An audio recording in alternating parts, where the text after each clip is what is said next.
எங்கள் சேனலுக்கு வரவேற்கிறோம். இது போன்ற சுவாரஸ்யமான சம்பவங்களை தெரிந்து கொள்ள சப்ஸ்கிரைப் பண்ணிக்கொள்ள மறக்காதீர்கள். எனக்கு வயது 23. என் பெயர் லியா. நான் ஒரு பணக்கார குடும்பத்தைச் சேர்ந்தவள். என் படிப்பு முடிந்ததும் என் பெற்றோருக்கு என் திருமணக் கவலை தொடங்கியது. எனக்கு அதில் பிரச்சனை இல்லை, ஏனென்றால் இது உலக வழக்கம். ஒவ்வொரு பெண்ணும் தன் பெற்றோர் வீட்டை விட்டு கணவன் வீட்டிற்குச் செல்ல வேண்டும். என் பெற்றோருக்கு எனக்காக எங்கள் அந்தஸ்துக்கு ஏற்ற ஒரு பையனை தேடினார்கள். நான் அவர்களின் ஒரே மகள், ஆனால் ஒவ்வொரு பெண்ணையும் போல நானும் திருமணம் செய்து கொள்ள வேண்டியிருந்தது. என் பெற்றோர் என் மனதை கவரும் ஒரு பையனின் உறவை கொண்டு வந்தார்கள். அவன் பெயர் விமல். அவனுக்கு சொந்த தொழில் இருந்தது. அவன் வீட்டில் அவன் பெற்றோர் மட்டுமே இருந்தார்கள். அவன் அவர்களின் ஒரே மகன். அவனுடைய புகைப்படத்தை பார்த்தவுடனே எனக்கும் பிடித்துவிட்டது. அவன் மிகவும் அழகாக இருந்தான். என் திருமணம் விமலுடன் நடந்தது. நான் திருமணம் செய்து அவன் வீட்டிற்குச் சென்றேன். ஆரம்ப நாட்கள் மிகவும் மகிழ்ச்சியாக கழிந்தன. எல்லாம் நன்றாக இருக்கும் என்று நம்பினேன். ஆனால் ஒரு நாள் என் மாமனாரும் மாமியாரும் வெளிப்படுத்திய ரகசியம் என்னை நடுங்க வைத்தது. ஒரு நாள் விமல் தன் வேலை காரணமாக வெளியூர் செல்ல வேண்டியிருந்தது. நான் வருத்தப்பட்டேன், ஆனாலும் வீட்டு வேலைகளில் மூழ்கினேன். ஒரு நாள் அதிகாலையில் வேலைக்காரர் ஒரு பெட்டியுடன் வந்தார். ஐயாவுக்கு பார்சல் வந்திருக்கு என்றார். என் மாமனார் பெயரில் இருந்த அந்த பெட்டியை பார்க்க ஆச்சரியமாக இருந்தது. நான் திறக்க முயன்றபோது என் மாமியார் ஓடி வந்து அதை பிடுங்கினார். அவர் முகத்தில் பதற்றமும் சோகமும் இருந்தது. எதுவும் சொல்லாமல் உள்ளே சென்று விட்டார். மாமனாரும் அவரை பின்தொடர்ந்து அறைக்குச் சென்று கதவை பூட்டிக் கொண்டார். அதை அதிகமாக கவனிக்கவில்லை. ஆனால் மனம் மீண்டும் மீண்டும் அந்த பெட்டியின் பக்கம் போனது. அதில் என்ன இருந்தது? அடுத்த பகுதியில் மாமனார் இரகசியமாக வெளியில் செல்வது, மர்மமான சத்தங்கள் மற்றும் ஒரு நாள் நான் அறைக்குள் நுழைந்தபோது நடந்த அதிர்ச்சி. கண்டிப்பாக தொடருங்கள். மறுநாள் காலையில் நான் முற்றத்தில் அமர்ந்திருந்தேன். மாமனார் வெளியே வந்தார். அவர் மீது ஒரு சால்வையை போர்த்தியிருந்தார். அதற்குள் ஒரு கையை மறைத்து வைத்திருந்தார். எனக்கு ஆச்சரியம். அவருக்கு எப்போதும் கால்களில் அதிக வலி இருக்கும். அவரால் சரியாக நடக்கவே முடியாது. ஆனால் இன்று யாருக்கும் தெரியாமல், வேலைக்காரனுக்கு கூட தெரியாமல் வெளியே செல்கிறார். நான் உதவிக்கு கேட்டேன், ஆனால் அவர் மறுத்துவிட்டார். மாமனாரும் மாமியாரும் மீண்டும் அறைக்குள் சென்றனர். நான் அவர்கள் பின்னால் சென்றபோது மாமியார் என் முகத்துக்கு நேராக கதவை சாத்தினார். உள்ளே என்ன பேசுகிறார்கள் என்று கேட்க விரும்பினேன். ஆனால் வினோதமான சத்தம் மட்டுமே கேட்டது. உள்ளே 2 பேர் மட்டுமே இருக்கும்போது ஏன் இவ்வளவு சத்தம்? இப்படியே நாட்கள் கடந்தன. மாமனார் தினமும் காலையில் எங்கிருந்தோ வீட்டுக்கு வந்தார், கையில் ஏதோ ஒரு பொருளை மறைத்து. எனக்கு சந்தேகம் வளர்ந்தது. ஒரு நாள் காலையில் அவர் கையில் ஒரு திரைப்படச் சீடி இருப்பதை நான் தெளிவாக பார்த்தேன்.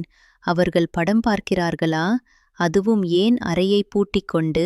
ஒரு நாள் மாமனார் அறைக்குள் சென்று கதவை பூட்டப் போகும்போது நான் திடீரென்று அவர் பின்னால் அறைக்குள் நுழைந்து விட்டேன். உள்ளே என்ன செய்கிறீர்கள் என்று கேட்டேன். அவர் முகம் வெளிறிப்போனது. படம் பார்க்கிறோம் என்றார். படம் பார்த்தால் ஏன் கதவை பூட்ட வேண்டும்? எனக்கு சந்தேகம் அதிகமானது. நான் அமைதியாக வெளியே வந்தேன். பின்னர் கதவருகே செவிமடுத்தேன். மீண்டும் அதே சத்தம். சில சமயம் முனகல் சத்தமும் கேட்டது. அவர்கள் உண்மையிலேயே படம் பார்க்கிறார்கள் என்பது உறுதியானது. ஆனால் என்ன படம்? ஏன் இவ்வளவு ரகசியம்? தினமும் இதே நிலை. மாமனார் சீடி வாங்கி வருவார். இருவரும் அறைக்குள் பூட்டிக் கொள்வார்கள். நான் பெரிய வீட்டில் தனிமையில் அலைந்தேன். அவர்கள் என் அருகில் உட்கார்ந்து அன்பாக 2 வார்த்தைகள் கூட பேசவில்லை. அடுத்த பகுதியில் 5 நாட்கள் சீடி வராமல் போனதும், மாமனாரின் கோபமும், நான் அவரை பின்தொடர்ந்து சென்றதும். என்ன நடக்கும்? தொடர்ந்து பாருங்கள். என் மனதில் ஒரு யோசனை வந்தது. என் அமைதியின்மையை போக்க இதுவே ஒரே வழி என்று நினைத்தேன். அடுத்த நாள் மாமனார் சீடி கொண்டு வரவில்லை. அவர் வெளியே போகவும் இல்லை. 5 நாட்கள் கடந்தன. ஒரு நாள் நான் அவரிடம் கேட்டேன், முன்னெல்லாம் தினமும் சீடி கொண்டு வருவீங்க, இப்ப ஏன் கொண்டு வர மாட்டேங்கிறீங்க? அவர் பதறிப் போனார். என் கால்வலி தெரியுமா, அதனால வெளியே போக முடியல என்றார். ஆனால் அந்த வலி முன்பிருந்தே இருந்தது. நான் சொன்னதும் அவர் கோபமாக, எந்த விஷயத்திலும் தலையிடாதே, இல்லையெனில் உனக்கு நல்லதில்லை என்று மிரட்டினார். நான் பயந்து அழுது கொண்டே அங்கிருந்து சென்றேன். இப்போது என் சந்தேகம் உறுதியானது. நிச்சயமாக வேறு ஏதோ இருக்கிறது. அடுத்த நாள் மாமனார் மீண்டும் சீடியுடன் வந்தார். அவர்கள் அறைக்குள் சென்றபோது நான் தைரியத்தை வரவழைத்துக் கொண்டு அவர்களிடம் சென்றேன். நானும் இந்த படத்தை பார்க்க வேண்டும் என்றேன். மாமனார் மறுத்துவிட்டார். இது எங்கள் காலத்து திரைப்படம், உன்னால் பார்க்க முடியாது என்றார். இது என்ன பேச்சு? அவர்கள் காலத்து படமென்றாலும் நான் பார்க்க விரும்பினால் என்ன தடை? அவர்கள் அறைக்குள் பூட்டிக் கொண்டனர். நான் வெளியே அமர்ந்தேன். சிறிது நேரத்தில் அவர்கள் அசந்து வெளியே வந்தார்கள். மாமனார் முகத்தில் கவலை தெரிந்தது. நான் எதுவும் சொல்லவில்லை. அவர்களுக்கு என் மீது சந்தேகம் வரக்கூடாது. இரவு வந்தது. நான் தூங்கச் சென்றேன். நள்ளிரவில் எழுந்தேன். மூச்சு திணறல் போல இருந்தது. வெளியே வந்தேன். முற்றத்தில் 2 ஆண்களைக் கண்டேன். அவர்கள் முகத்தில் சால்வை போர்த்தியிருந்தது. யார் நீங்க என்று கேட்டேன். திடீரென்று என் கண்கள் இருண்டன. பயத்துடன் தரையில் விழுந்தேன். காலையில் கண்விழித்தபோது நான் என் அறையில் இருந்தேன். தலையில் கடுமையான வலி. இரவில் நடந்ததை நினைவுபடுத்தினேன். ஓடிப்போய் மாமனாரிடம் சொன்னேன். அது உன் பிரம்மை மட்டுமே என்றார். வேலைக்காரர்களை கேட்டார். யாரும் வரவில்லை என மறுத்தனர். நான் குழம்பிப் போனேன். பைத்தியமாவது போல் இருந்தது. அடுத்த பகுதியில் மாமனாரை நான் இரகசியமாக பின்தொடர்ந்து சீடி கடைக்குச் செல்கிறேன். அங்கு நான் கண்டது என்ன? கண்டிப்பாக தொடரவும். ஒருவேளை என் பிரம்மைதானோ என்று நினைத்தேன். ஆனால் மனம் ஒப்புக்கொள்ள மறுத்தது. அன்று இரவு 8 மணி இருக்கும். மாமனார் வெளியே செல்வதை பார்த்தேன். எதுவும் யோசிக்காமல் அவர் பின்னால் சென்றேன். ஒருவேளை அவர்கள் அறையில் பார்க்கும் அந்த படத்தின் ரகசியம் எனக்கு தெரிந்துவிடுமோ? அவர் காரில் சென்றார். நான் நடையாக பின்தொடர்ந்தேன். மறைந்திருந்து சென்றேன். அவர் பக்கத்திலுள்ள ஒரு கடையில் நின்றார். அது ஒரு சீடி கடையாக இருந்தது. 10 நிமிடங்களில் அவர் வெளியே வந்தார். கையில் ஒரு சீடி. அவர் சென்றதும் நான் கடைக்குள் நுழைந்தேன். கடைக்காரரிடம் கேட்கலாமா யோசித்தேன். ஆனால் ஒருவேளை அவர் மாமனாரிடம் சொல்லிவிட்டால் நான் சிக்கலில் மாட்டுவேன். எனவே எதுவும் கேட்காமல் சில சீடிகளை வாங்கிக் கொண்டு வீட்டுக்கு திரும்பினேன். வீட்டில் மாமனார் அறை பூட்டியிருந்தது. அடுத்த நாள் மதியம் மாமனார் மீண்டும் சீடியுடன் வந்தார். அப்போதுதான் ஒரு விஷயத்தை கவனித்தேன். அவர் சீடி கொண்டு வரும் நேரம் தினமும் மாறிக்கொண்டிருந்தது. சில நேரம் காலை, சில நேரம் மதியம், சில நேரம் இரவு. ஏன் நாங்கள் பார்ப்பதை நிறுத்த மாட்டோம் என்று சொல்லி கதவை பூட்டிக் கொண்டார். நான் என் அறைக்குச் சென்று சிந்தனையில் மூழ்கினேன். அப்போது என் கணவர் விமலிடமிருந்து அழைப்பு வந்தது. நாளை மறுநாள் நான் வீட்டுக்கு வருகிறேன் என்றார். நான் மகிழ்ச்சி அடைந்தேன். ஆனாலும் மாமனார் மிரட்டியது என் மனதில் இருந்தது. ஒருவேளை அவர் என்னை ஏதாவது செய்வாரோ என்று பயம். எனவே இந்த விஷயத்திலிருந்து விலகியிருப்பது நல்லது என்று முடிவு செய்தேன். அடுத்த பகுதியில் மாமனாரின் தொலைபேசி உரையாடலை நான் இரகசியமாக கேட்க நேரிடுகிறது. அது என் உலகத்தையே தலைகீழாக மாற்றும். தொடர்ந்து பாருங்கள். அது இரவு நேரம். நான் வெளியே அமர்ந்திருந்தேன். திடீரென்று மாமனார் வெளியே வந்தார். நான் ஒரு மரத்தின் பின்னால் மறைந்தேன். அவர் என்னை பார்க்கவில்லை. அவர் தொலைபேசியில் யாரிடமோ பேசிக் கொண்டிருந்தார். அப்போதே சுற்றிலும் கவனமாக பார்த்து கொண்டார். நான் மெதுவாக நெருங்கினேன். அவர் பேசுவதை கேட்க முயன்றேன். அடுத்த மரத்தின் பின்னால் சென்று ஒளிந்தேன். அவர் பேசிய வார்த்தைகள் என் மீது வானமே இடிந்து விழுந்தது போலிருந்தது. அவர் யாரிடமோ சொன்னார். அந்த பெண்ணுக்கு ஏற்கனவே சந்தேகம் வந்துடுச்சு. இன்னும் சில நாள்ல அவளை ஒரு வழி பண்ணிடணும். அவளை வெளிநாட்டுக்கு அனுப்புற ஏற்பாடு பண்ணுங்க.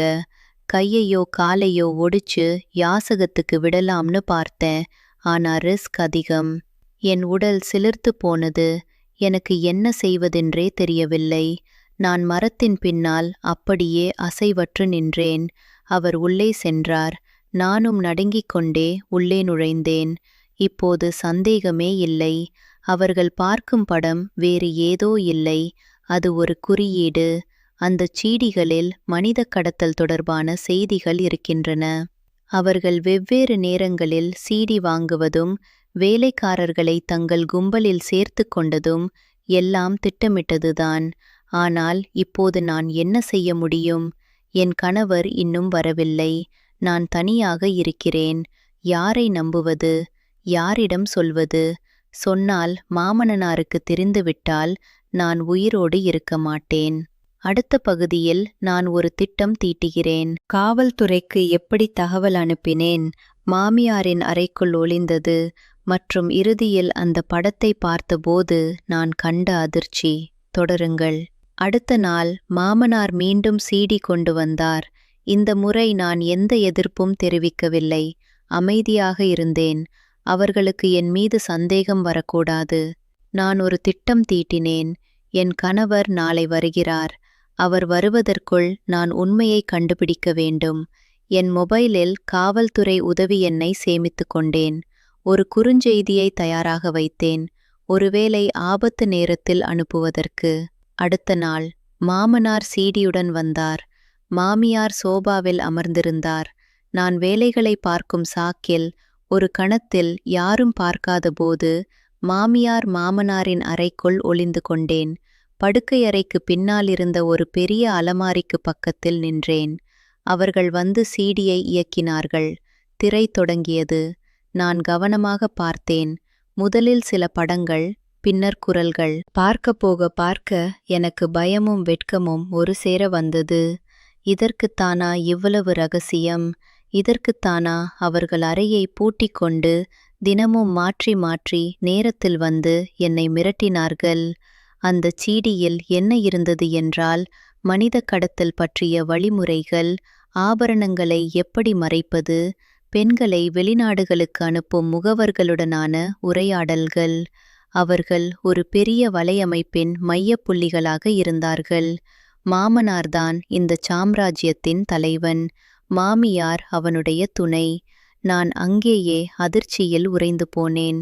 அடுத்த பகுதியில் நான் வெளியே வந்தபோது நடந்த தாக்குதல், காவல்துறையின் வருகை, மாமனாரின் வாக்குமூலம், இறுதியில் எப்படியெல்லாம் முடிகிறது. தொடர்ந்து காண்க. அரை மணி நேரம் கழித்து படம் முடிந்தது. நான் அலமாரிக்கு பின்னால் அசையாமல் நின்றேன். எனக்கு இன்னும் கொஞ்ச நேரம் பொறுத்திருக்க வேண்டும். ஏற்கனவே நான் காவல்துறைக்கு ஒரு குறுஞ்செய்தி அனுப்பியிருந்தேன். தயவு செய்து உதவுங்கள். மனித கடத்தல் நடக்கும் இடத்தின் முகவரி இதோ. வீட்டு முகவரியுடன். திடீரென்று கதவு தட்டும் சத்தம் கேட்டது. மாமனார் கதவை திறந்தார். வெளியே காவல்துறை அதிகாரிகள் நின்றிருந்தார்கள். உங்களுக்கு பிடியாணை இருக்கிறது என்று ஒரு அதிகாரி சொன்னார்.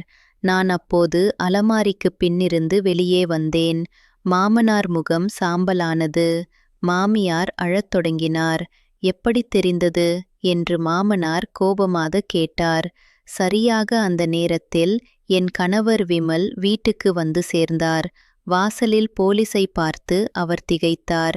உள்ளே வந்து நடந்ததை கேட்டபோது அவரும் அதிர்ச்சியடைந்தார். மாமனார் பேசத் தொடங்கினார். ஆமாம், நாங்கள்தான் இதையெல்லாம் செய்தோம். நாங்கள் ஒரு கும்பலின் தலைவர்கள். எங்களுடன் இன்னும் 2 ஆண்கள் இருந்தார்கள். தோட்டக்காரனும் சீடிக்கடைக்காரனும். நாங்கள் பல ஆண்டுகளாக பெண்களை ஏமாற்றி வெளிநாடுகளுக்கு அனுப்பினோம். சிலரை யாசகத்துக்கு விட்டோம். கை கால்களை ஒடித்தோம். இந்த சொத்துக்கள் எல்லாம் அந்த பணத்தால் வந்தவைதான். நான் முதல் நாளே இந்த பெண்ணை கொலை செய்திருக்க வேண்டும். ஆனால் என் மனைவி மறுத்துவிட்டாள். ஒருவேளை மருமகள் மீது பாசம் வந்திருக்கலாம். மாமியார் அழுது கொண்டே சத்தியம் செய்தார். எங்களுக்குத் தெரியாது. அவர் என்னை கட்டாயப்படுத்தினார். ஆனால் அவராலும் தப்ப முடியாது. அடுத்த இறுதி பகுதியில் விளைவுகள், என் கணவருடன் புதிய தொடக்கம் மற்றும் இந்த கதையிலிருந்து நாம் கற்றுக்கொள்ளும் பாடம். பார்க்கவும். காவல்துறை என் மாமனாரையும் மாமியாரையும் கைது செய்தது. அவர்கள் மூலம் மற்ற கும்பல் உறுப்பினர்களும் பிடிபட்டனர். அந்த இரவில் நான் பார்த்த 2 ஆண்களும் மாமனாரும் தோட்டக்காரனும் தான். அவர்கள் என்னை மயக்கமடைய செய்து அறைக்கு கொண்டு போய் விட்டார்கள். அது என் பிரம்மை இல்லை. நாங்கள் அந்த வீட்டை விட்டு உடனடியாக வெளியேறினோம்.